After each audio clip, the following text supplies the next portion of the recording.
nights akong di nakatulog. Paano mo sasabihin? Paano gagawin? Hindi ko siya dati pang ginagawa. Wala pa akong nagagawang ganun.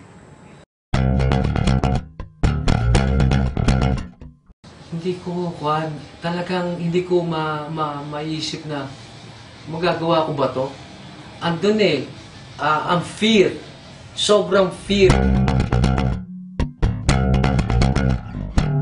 Hindi ko makakalimutan tong nangyari na to sa buhay ko na pagiging artist.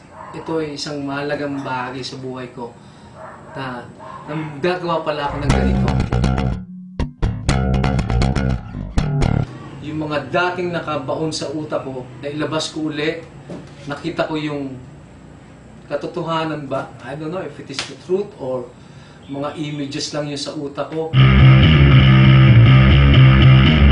Kailangan lang talaga, sa tingin ko, pagiging artist, malakas ang loob mo. Kumatakot.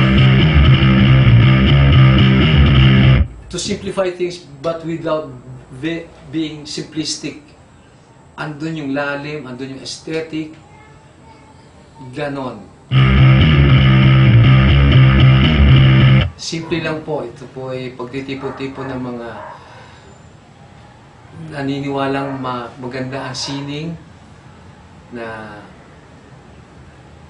maaaring may makita kayong makapagpalawak pa sa inyong pagiging mabuting tao. Ako po si Kanya. Tawagin niyo na lang po akong Kanya.